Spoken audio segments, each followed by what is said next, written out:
Okay, so you're here for special education documentation.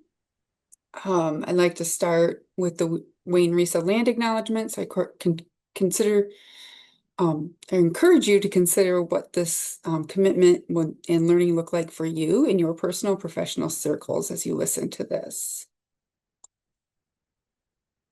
Mm. We collectively acknowledge that Wayne Risa occupies the ancestral.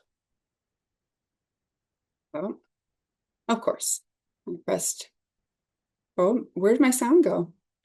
It's still playing. Okay. You can take a moment to read that now or later when you get the slides. So please forgive me and my awkwardness on this Tuesday afternoon. Traditional and There contemporary it goes. of the Anishinaabe. We collectively Let's move on.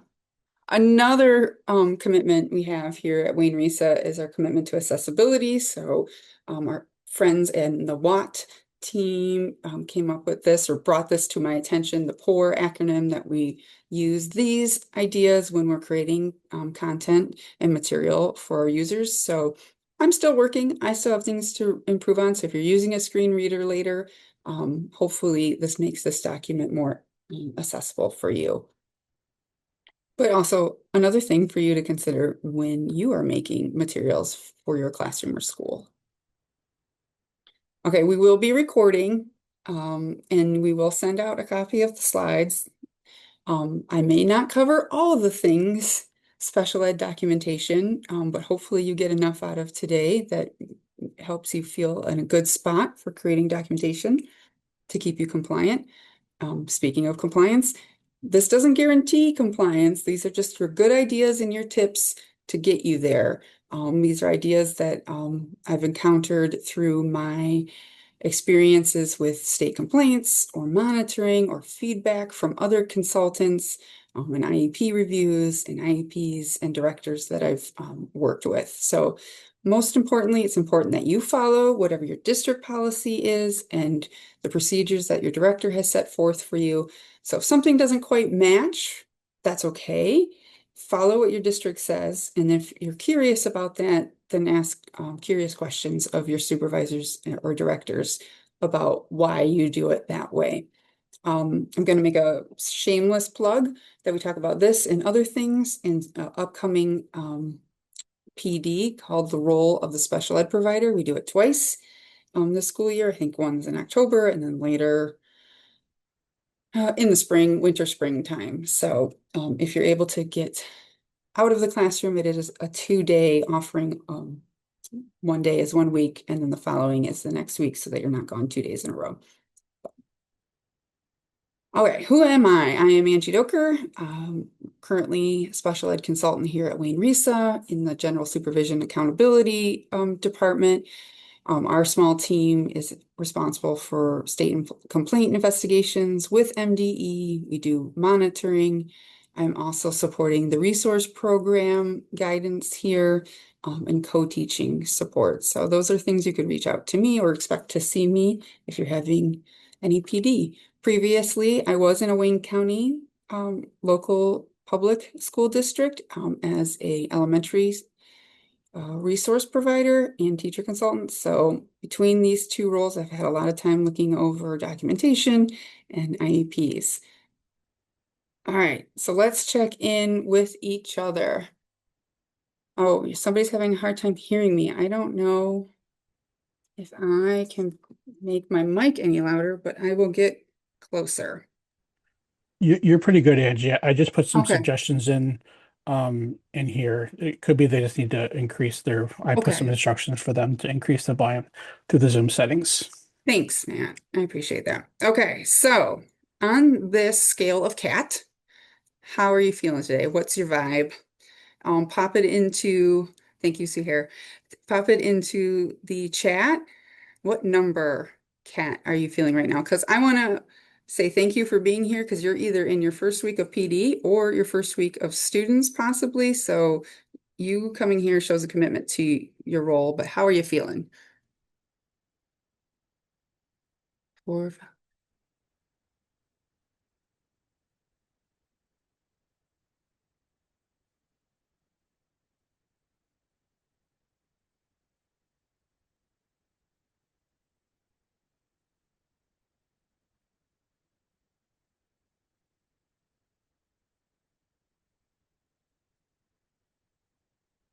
We got a wide variety. Can I have one or two people come off mute and tell me why they picked their number and what your number is? Just go ahead and is there any- oh, you're all there.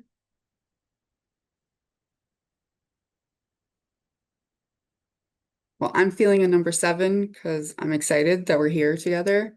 Thank you, Sahara. Looking grateful and calm for number 8. Hopefully no, was there any twos? Anybody on a 2 want to tell me why you picked 2? Because these can all be interpreted differently. I picked two. Um, I just started in my master's program and we're starting PDs this week. So I'm drinking some coffee. Good for you. Congratulations on all of those things, especially the coffee. Thank you. Okay, we'll talk about lots of things today, but my big outcomes for you are that you understand the documentation required to show provisions of the IUP. So we're going to talk a lot about being in conformity with the IUP. And then we'll spend some time on other things, but also we'll talk about notice and the different types of notice and when you should use those, because I feel like that's an area that sometimes providers aren't really confident in. So I'd like to spend some time there with you. So these are some of the things that we're going to look at. We'll start with programs and service logs, progress reports, especially now that the MyStar one has been updated, accommodations or supplementary aids and services logs. We'll talk about contact logs very briefly, and then notice, and then with the remaining time, I'll go quickly through some other things that you might want to have as a special ed provider. So programs and services. So IDA makes it clear that we have a requirement to provide a free and appropriate education to our students who are eligible for special ed. Making so that free is that's at our public expense, that it meets the standard of the MDE. So that's the appropriate, it's appropriate to them. What appropriate location they're going to be. But that last part, that last bullet, in conformity with the IEP, that is where we're going to focus today, making sure that our documentation shows that we are in conformity with the IEP. So I will use screenshots from the MyStar IEP through today's session because that's what Wayne Risa puts out there for folks to use. But I do recognize that a lot of people use PowerSchool, so just go ahead and make that jump. That the tips and tricks, if I share a screenshot, apply to your system in PowerSchool in the way that makes sense to you. So this is what the MyStar programs and services page looks like. When you're thinking about programs and services, you want to make sure that you're picking a range that adequately addresses the student's needs based on the data and the information that you put in the PLAF.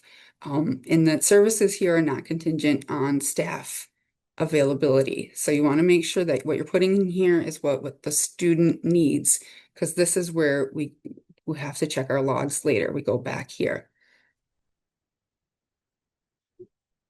Particularly, I want to point out too, like for our school social workers or OTs or PTs or anybody that's a little bit more of that related services, you do have the ability to write consult and direct on 2 different lines on the IEP. So make sure that you're clear there about what they need for direct and what they need for consult, because your logs must match that. You must have the amount of direct and the same amount of consult that you have on your IEP.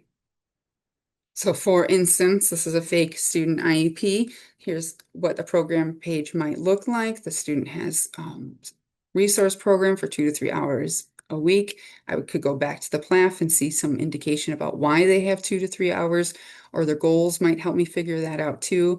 And then they also have social work, and you see they have direct for that amount of time per month, and then some kind of consult throughout the year there. So again, the documented services must be in conformity with the student's IEP. So same. You got this social work for direct, you got in this social work for consult, the logs must match, because we know in special education, if it isn't documented, it didn't happen. So we can't just take word for it. We have to see it documented somewhere. So we do that service logs for programs and services and your basic components for a service log are listed here. Again, you will get a copy of this slide deck. So this is a very thorough list of stuff that could be on a log. Now, I do understand that some districts provide you with a log to fill out. Some provide you components like this and say make your own. Some districts simply say you got to be doing logs, make it look like it. And then unfortunately, there are districts that we know that don't have any guidelines out there. So here are some for you. If you're making your own logs, make sure it has all of those pieces. It could look something like this, and if this looks like one you're using, great. If not, you could use something like this. This was just made in a Google form or a Word document, but you see it's got all the information about the student at the top. I highlighted there the service time, so it's very clear. You could write in what service time they have, and then down below you see the dates and the time that they started and end. I would even suggest that even though you have the start and end time, that you go ahead and add the total time they were there. So you could say 30 minutes, 40 minutes, 1 hour, what have you. And then there's all kinds of keys here. So that's one example. MyStar does have the objective service log in there. When I was a provider, it wasn't my favorite, but it's there. And as you know, MyStar gets updated here and there, so it could be something that we change in the future, but it is there as a service. But again, you can see it has the amount of time and a checkbox for whether or not it's direct or consult. Another example, a fake example, you could see it could be filled out like this. The student's information is at the top. If you pretended this was all 1 week, you would see that they met their range of time there. If it was over 2 weeks, like pretend there's a weekend there after the 16th, you would see that they're starting a little bit slower on that second week, and hopefully they would get to that above that 2, if not at that 3. And they have some information there about what they worked on. That's linked to the goals, the specially designed instruction that the student requires. And there's some kind of data there showing the progress, so your progress monitoring at the same time. A fellow consultant of mine was doing a review of logs. And this student, I don't know, his name is probably not John, but we'll just say John's IEP, he was supposed to have 20 to 30 minutes of direct social work services 2 to 3 times a month. And this is a synthesis of the log that she was provided. So you can see in September and October through December what the social worker provided to John. Take a moment and think for a moment, maybe write down an observation. Do you feel like based on 20 to 30 minutes of direct social work services, John is getting what he needs and that the social worker is in conformity with the IEP?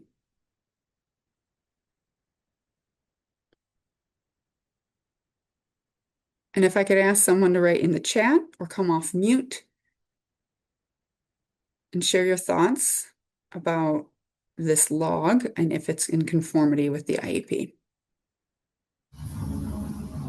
Not compliant, he is not, she is not, somebody's off mute, I can hear you. Go Yeah, ahead. so I would go with it is not in compliance because the student is supposed to receive direct 20 to 30 minutes 2 to 3 times per month, and an observation does not count as direct services. Right, so we have an observation there. And two, anybody else notice some of those are on the same date? There's no details, right? So thank you. So those are the types of things that your logs need to show, that it's twice a month, it's the right amount of time, it's actually direct. So this student is kind of underserved. What about if a provider schedules more than what's in the IEP? I have been sitting in auditoriums before providing PD to districts and saying you need to be in conformity with the IEP. And so John has 2 to 3 hours, but a resource teacher is like, I give him more than that every week, maybe 4, maybe 5. Is there a problem with that? Think for a moment.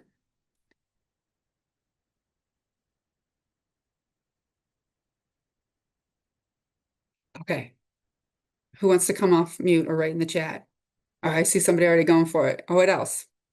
So someone's saying yes, it's a problem with LRE.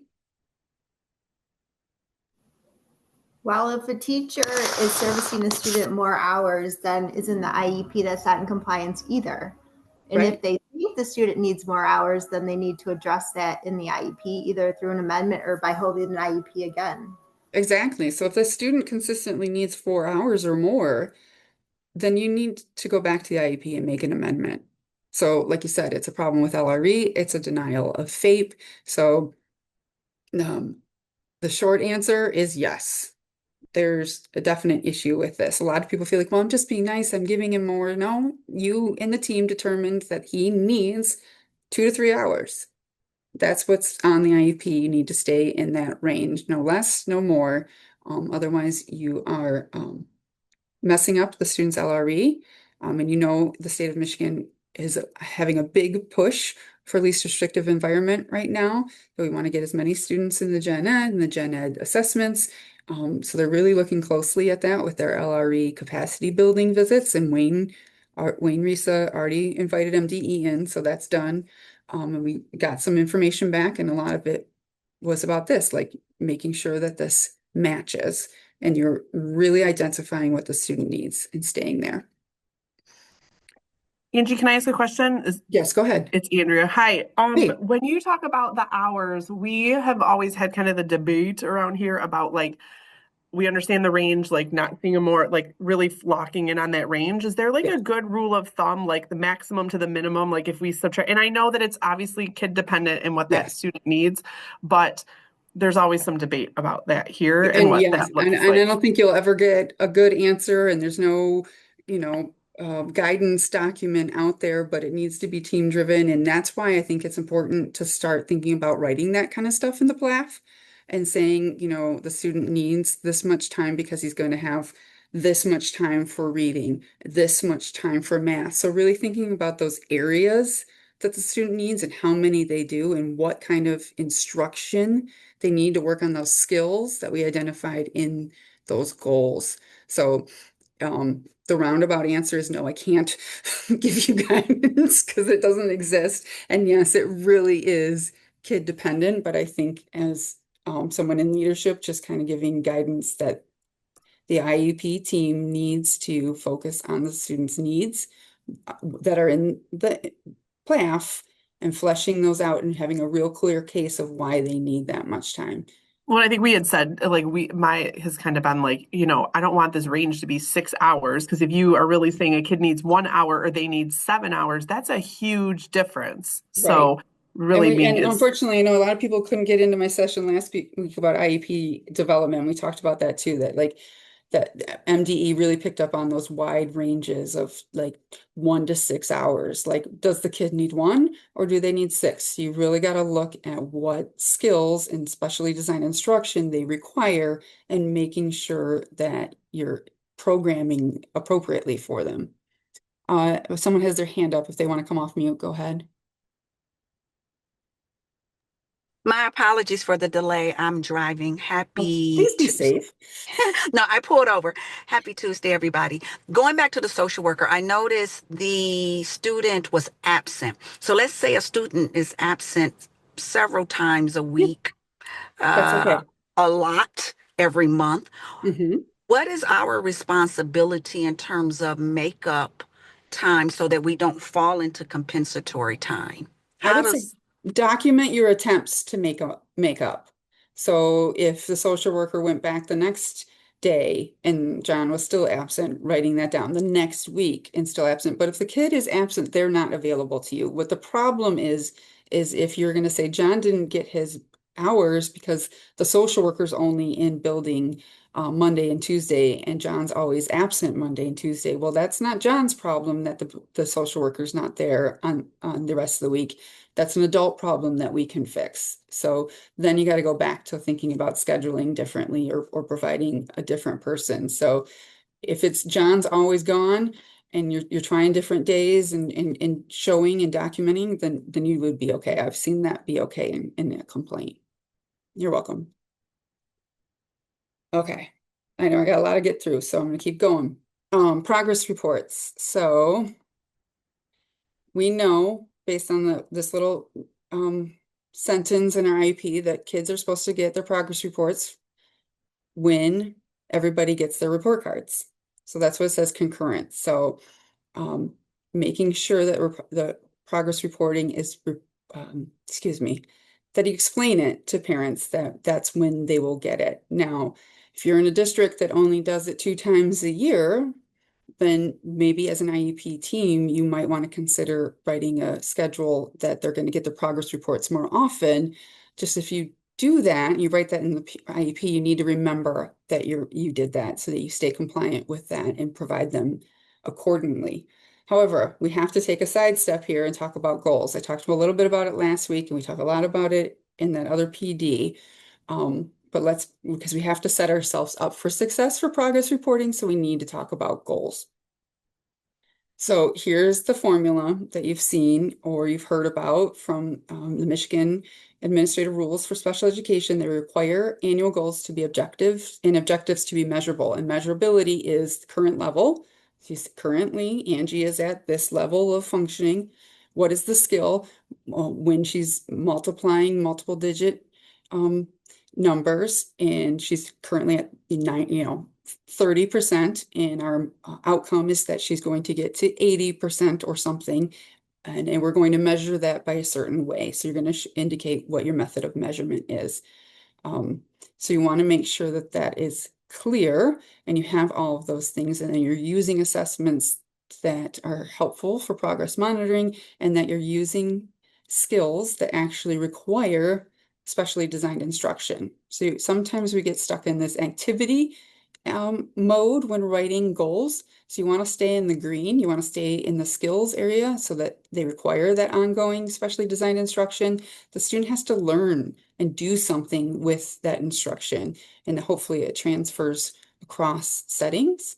And for everything, we're fostering some independence. So it could be decoding or taking turns. And you see some of the things that would be considered activities.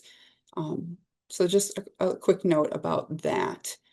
Also, you want your goals and objectives, or anything in the IEP, to be able to pass the stranger's test, which means that if somebody else was to read it, they'd be able to plan for the child as indicated. It's very clear, it's not ambiguous, it's not subjective.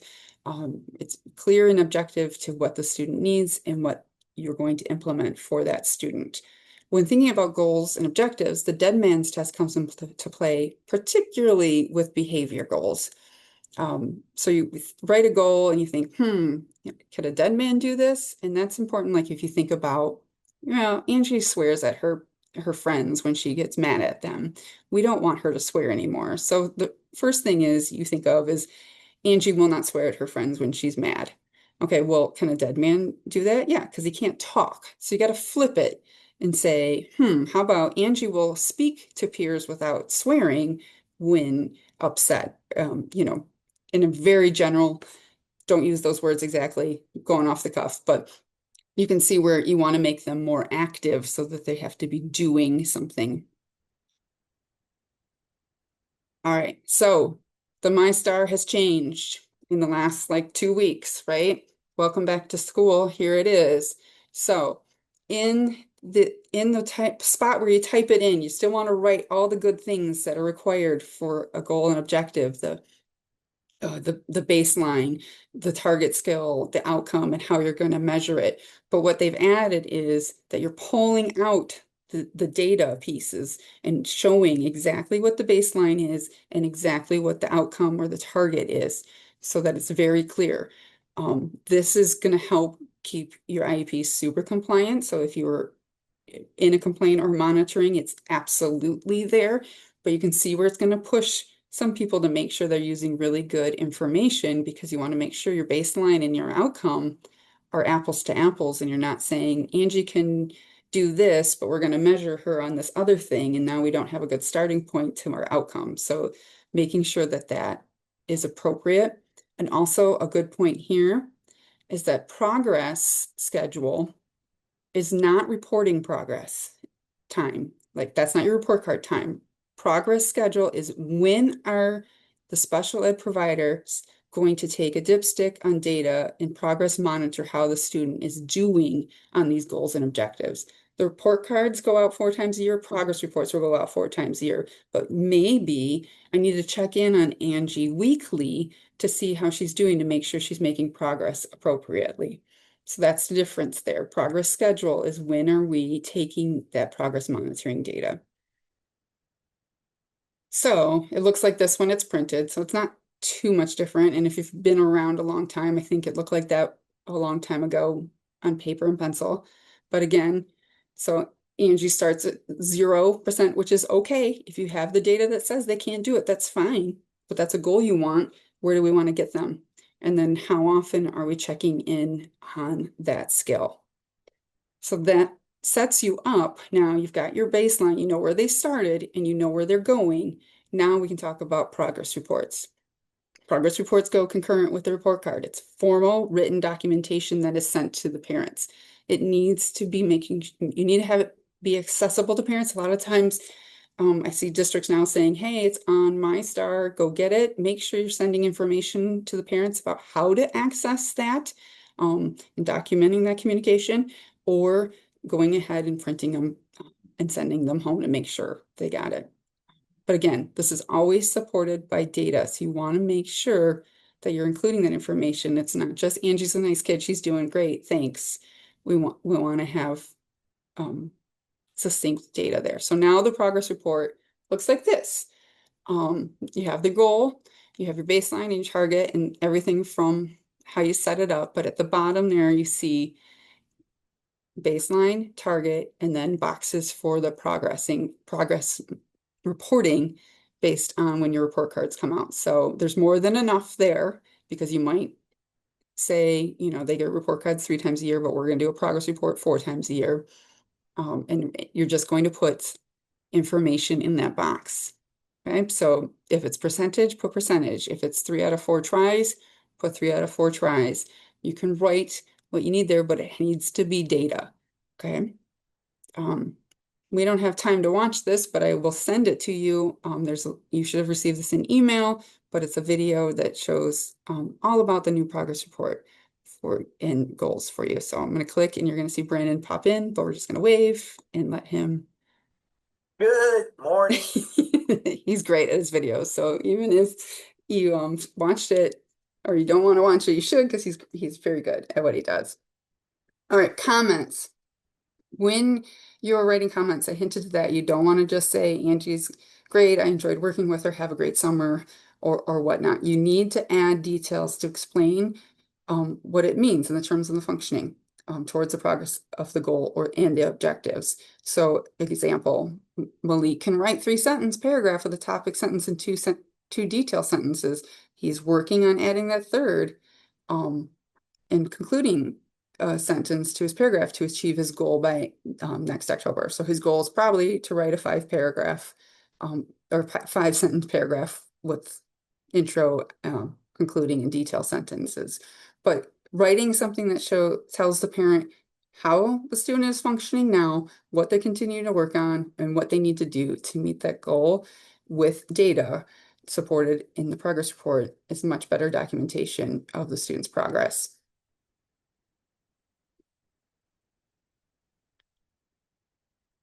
Okay. Supplementary supplementary aids and service logs, or accommodation logs, or SAS logs, or however you guys say it. You can call them what you want. There's a lot that encompasses supplementary aids and services, but we tend to just call them accommodation logs, right? So let's first set the stage. What's the purpose of these? We know the law is telling us that we need to have modifications, accommodations, and supports for the students and school personnel so that students can make progress toward their goals, be in the gen ed, participate in extracurricular activities and non-academic stuff like field trips and sports and in assemblies, and be educated and participate with other students that are disabled and non-disabled. So hopefully you're hearing the bell ring for LRE, that supplementary aids and services are huge when it comes to supporting LRE. So I'm just going to click to that. When we're writing supplementary aids and services, we need to make sure they're individualized and they're specific. We should not be relying on the drop-down menus to create this laundry list of supplementary aids and services for our students. We need to make sure that we're honing in on what the student needs, and we need to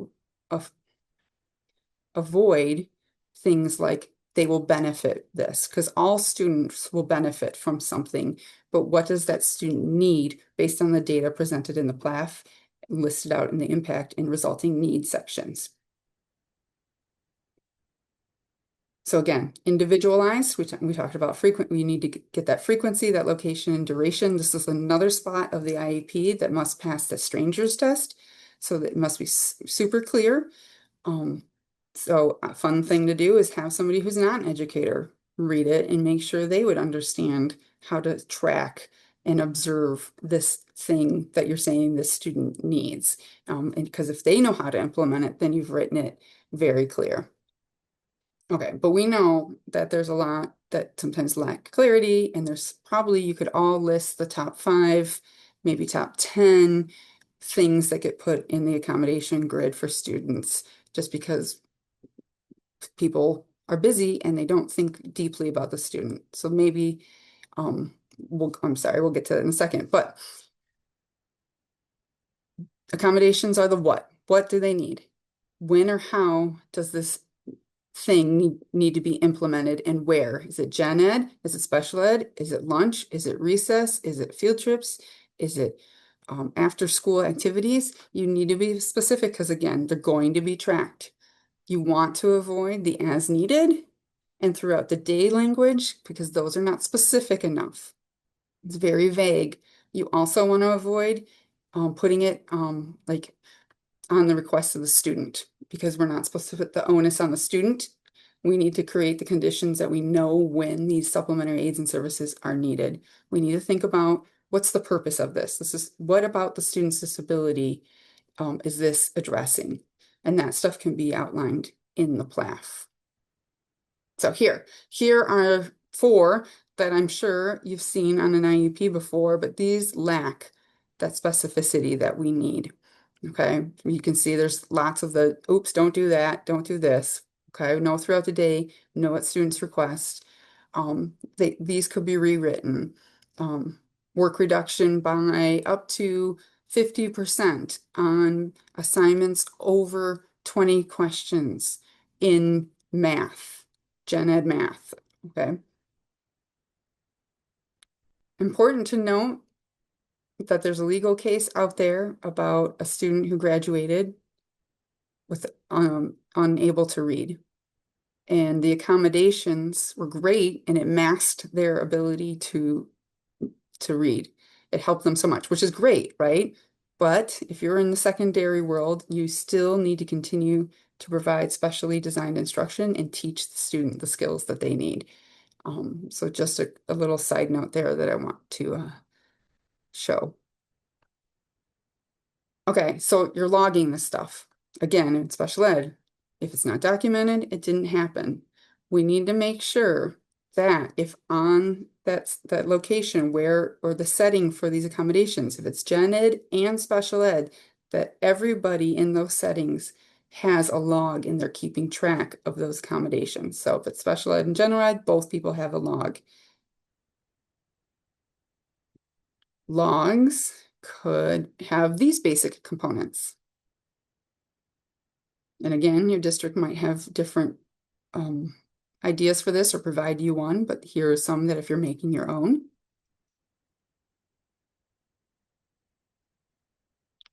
The notes is really important because you want to keep track of if they are helpful, like if they're getting the student that extra, they're mediating the impact of the disability and they're having some kind of effect on the student's performance. So notes can be important there. Could look something like this. This might not have all of those components, but this is just an example. You see the student information at the top.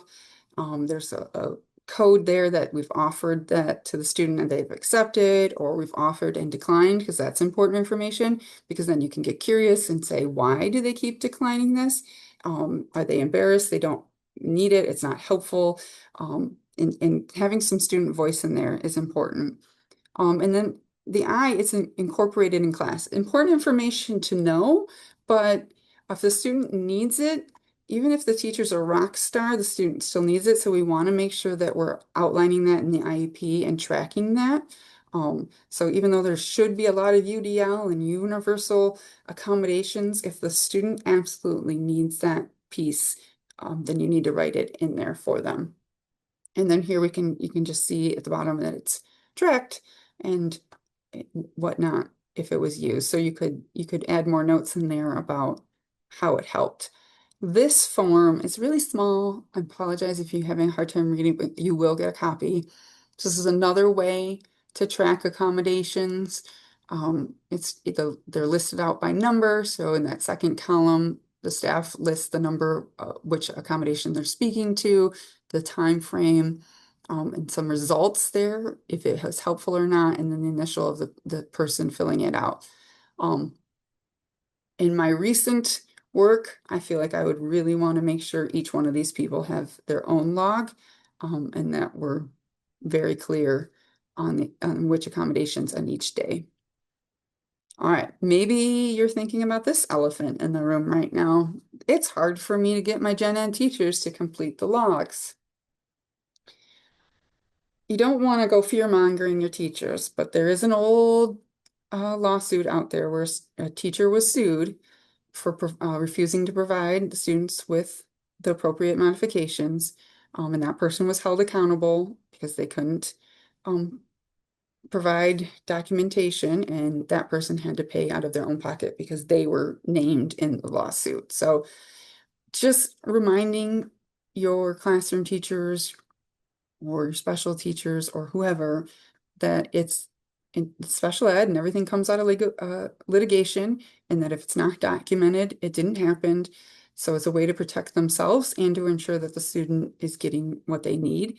And a lot of times staff will say they need to get support from their principals or the special ed administration to help with some of those really stuck teachers that don't want to do it. But it protects themselves as well. So if that's the avenue you have to take, then that's what you might need to say to people. But I remember as a provider that was very difficult. So I want to acknowledge that.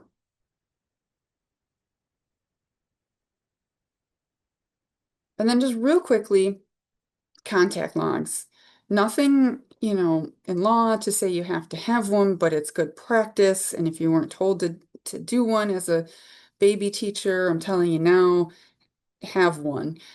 Make sure you have one for each student and with your name on it, when you're talking to the person and how you're talking to them, what kind of notes, what came out of that. I know Power School has a great setup for this in it. So you're lucky if you have that one. If not, you're making your own.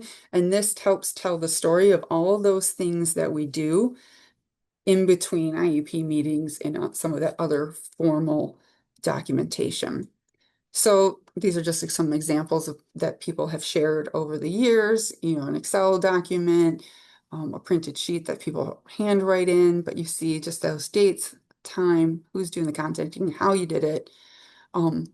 Just making sure that you have something and be consistent with logging and how you're filling that out. And the modality is important because a lot of times we need to reach out to parents different ways. Maybe it's email, maybe it's a text, maybe it's going up to the car and the pickup line, right? Like you want to capture all those things. And I bet if I asked you guys in here, you'd all have different answers about how you set that up for yourself, but have something. All right, notice. What is notice? Okay, it's written information given to the parent by the district to explain an action that the district either wants to take or is refusing to take for a student with a disability or suspected of having a disability. And it usually gives the reasons why we're proposing or refusing something. And it's always given before consent is requested. And the parent needs the information and notice to make an informed decision about providing consent. It's owned, notice is owned by the district. It's definitely underutilized. And if you, you know, excuse the acronym here, but it's the ultimate CYA. Okay. So when do we send notice? It's required when we're identifying students for special education, or proposing an evaluation or declining an evaluation request. If we're changing the student's placement for like thinking about those disciplinary situations, like they've been out for that more than 10 days, so now they have a changed placement, there's certain notice that's required there. And then of course, for our FAPE, which is probably what most of you are familiar with, at the end of the IEP, we have our FAPE page or our notice page. Okay. So for those evaluations, you're going to put it out there prior to requesting their consent, or like maybe a parent asks for a read every other month. So you might need to provide them with prior written notice that you're not going to do that, or they've written a request. So there's lots of options to use this, and leaning into your special ed administration is helpful when you're unclear when to use it or think you might need to use it, but you're not sure. Again, with amendments, that's part of your FAPE. You do it then as well. Again, here's what needs to be provided. And you can tell I took a screenshot from some MDE guidance here, so you can find this on the web. Important to note that notice is not the same thing as consent. Consent is the process of obtaining formal permission from the parent. Notice is just saying, hey, we're doing this or we don't, prior to requesting consent, if that's something that's going to happen. So that might look like this for you if you're a MyStar user. So again, that delivery mode is important to document. How did it get into the parent's hands? Did you send it to them in an email, through DocuSign? Did you hand it to them in a meeting? If it's an IEP, this date is super important because that's the actual offer of the FAPE, and that's where your 364 days starts, okay? Most of your systems will fill in here. Maybe you're going to have to type in the location of services, and then this will get filled into by your system. And here we can they can receive notice because they're found ineligible. So that's important for parents to receive. Here's where the meat and potatoes are. Here's where people don't use this like they should or could. It's better to have everything here than nothing at all, because if you have nothing in this options considered but not selected page, that gives the idea that everything was fine and everything we considered, we wrote into the IEP, and then later the parent's like, well, I asked for this and I didn't get that, and it's not there, then you might be in trouble. So things to consider in this options considered but not selected part is anything that you determine not needed, and you know, like ESY or AT, but you want to spell those things out to make it super clear to the parent. Say extended school year, say assistive technology. Reason not selected. A good boilerplate language is to say the IEP team determined, or based on the data, the IEP team determined, and then you better have the data that back that up. But that includes the parent when you're saying the IEP team determined. So we had a discussion. Things you might want to think about. ESY, because a lot of times on the IEP, you're thinking about it, but you're checking the box that it's not needed. So boop, it goes somewhere else. It goes on the options considered part of the FAPE page. Assistive technology, communication, maybe services. Maybe we had a kid that was at 2 to 3, but we're doing an amendment to, or we're coming to the IEP and now we realize they need 4 to 5 hours. So let's put in there that we considered 2 to 3 hours a week for resource program, but based on the data from our service logs, Angie needs at least 4 hours a week to make progress on these goals and objectives. Or, you know, we thought about a center program, but we're going to stay in the resource. Or we thought about resource program, but the center program is more appropriate for this student. Supplementary aids and services.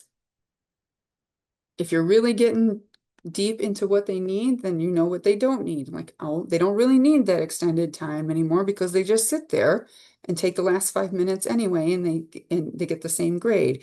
Instead, they need the shortened assignment or something. So you should have some data that supports why those are dropping off. Because a lot of times you'll look at an IEP year to year and be like, oh, they had 4 accommodations, now they have 5, and then they have 6, and they went back down to 4, and there's no explanation about why those services or supports fell off. Goals. Did you think about a goal in the area of reading or math, but you didn't pick it for some reason? Write that down. Or they previously had goals for behavior, but they've made progress and they don't need that support, and only in the behavior plan will be enough or something like that. Write it down, explain the story. But ultimately, LRE considerations need to go there. I was talking about choosing programs over one over the other. Even if the student is going to be in the resource program, thinking about, we thought about gen ed full time, but the team determined that we need to have 2 to 3 hours a week to give specially designed instruction in the area of reading. Also, this might be a place that you're considering those harmful effects and listing those out if you're sending a student to a different program that isn't their resident neighborhood home district school. Again, if this is an area of learning for you, work with your supervisors or directors to see how they want you to word things and what they really want you to lean into putting here. But again, anything in the IEP that you consider but don't select should go here. And then, of course, you need to be sending home those procedural safeguards. MyStar makes it nice that you can check these boxes to document when those are sent home. I might even suggest you be extra and put that in your contact log about when you sent those home. And then making sure that you get the right person to sign and date this. And then, of course, it's a little different for initial IEPs. It's the only time that the parents sign for the consent of the services. Now MyStar has a standalone notice. Prior written notice is in Power School, but it's just kind of the same thing, but blank. So you have more room to fill in. These are used for those kind of like off times where they're not already attached to an existing form, like the parent requesting a read every time, but you're not going to hold a read. You're like, we already held 3 this year, so we're not holding one anymore. We're going to use the standalone notice. Or students do have comp ed, compensatory education, and you can't get a hold of them to actually go through with the plan, then you might need to use standalone notice. But again, let your admin guide you through this type of scenario. It could look like this. This is a comp ed example. So we were considering developing that plan, but we can't because we were unable to get the required parent input. So therefore, we're not going to implement the plan. And you can see they listed out all the times that they tried to contact this person in the different ways. And then there's, the other options considered down there. All right. Now we're going to just talk about some other things that some providers like to use to keep themselves organized that might help you in a pinch when a principal or special ed admin asks you some questions, or to keep you organized so that you don't miss anything. Not required documentation by any means, but just some good ideas. What kind of system do you have to help you stay on top of when IEPs are due? This is one form that some people use where they list them out, like they might write their names in there and the date that those IEPs are due, and when those 3-year evaluations are due for this school year. And then if your district is someone that says you need to have those scheduled a couple weeks before they're actually due, putting those date on there. Yes, an Excel spreadsheet that changes colors. If you're smart enough to do that, share with the world, because those are amazing, where it gives you kind of like, hey, you're getting close, we're yellow. Okay, now we're too close, we're red. Those are great ways to do this too. Some people go old school and just put index cards together and make sure that they're checking them, okay? I do want to make point here. You see this box where it says due early next year. A lot of districts adopt a practice that if things are due before October the following school year, that you hold them in like May or June so that you're not doing it first thing in the school year. Again, best practice, you thank yourself when you do it instead of getting back to school right now and realizing Angie's IEP is due next week and the gen ed teacher doesn't really know her. So I should have done it last year. Another way to organize like who has what services, you can make a list just to make sure like what you identify what students have speech and social work. This is also helpful when you're planning the IEP that you don't forget to invite all the important people that need to be there. Scheduling is like the worst thing ever, especially if you're a resource teacher. So making sure that you have your students scheduled for the right amount of time to stay in conformity. This is just somebody's form that they could use to do that. But it can also show that you're thinking about those things, and that's why it looks like that. And maybe, Andrea, this could be helpful when planning. I don't know if she's still here, but if you know, Yeah. areas instruction, maybe somebody could use something like this to kind of parse out, well, look at, they need reading, math, and writing, so how much should I give them for each? And then adding that on the IEP.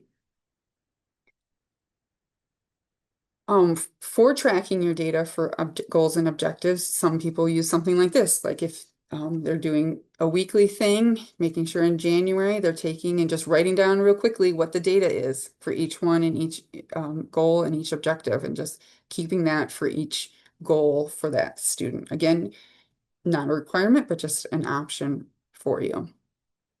This is something I had to use when I was in district. I think it came out of a complaint and then we were required to use it by our director. But it definitely keeps you covering your butt for sure, because you're going to have your student listed when you completed all of these documents to make sure that you're staying in compliance with your timelines. And you can see like the timelines are listed there too. So that really sets you up for staying on top of things. Okay, I'm finishing up. So you've heard a lot. I went fast. We're getting close to time. Just take a moment to reflect.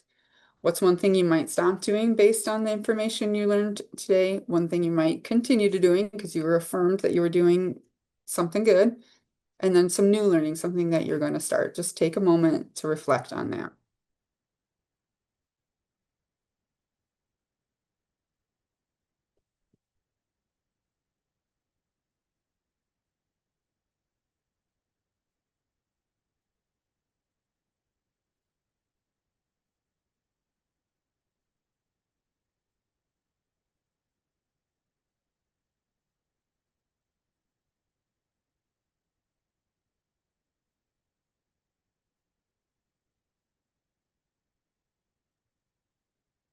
And then if you will do me a solid and provide me some direct feedback about our time together today, that will help me in my practice of providing professional development. So if I can, oh, let me see if I can grab the link. Oh. Matt, are you there to grab the link? Might be the same one from last one. Anyways, I'm you here. can use the QR. Yep. I'm sorry. I'll put it in the chat. Thank you. As you can see, I can't do it without bopping around. So you can scan the QR code, or the chat will have the link if you're not available to do that. And again, when we send out the slides, if you can't do it now and you remember, I'd appreciate it.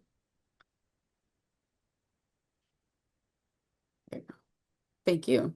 And then before I open it up to any like kind of questions or discussion, I just want to say this is me when I'm looking at your IEPs, that when you have that documentation for a state complaint or monitoring or something, it feels good to see all that. And you should feel good that you have all of that out there. So thank you for documenting. Your kids thank you because it shows that you're doing the work and you're providing. And here's my contact information should you need me. But again, follow the chain of command in your district. Reach out to your mentor or fellow teachers and supervisors and the director. Because I don't want you to go back to your district and say, well, Wayne Risa said, Angie said, because they might be doing something for a very specific reason and that's still compliant. So, but I'm here for questions if you need me. And with that, we have a few minutes. If anybody needs to come off mute and wants to ask something or ponder something, we're here.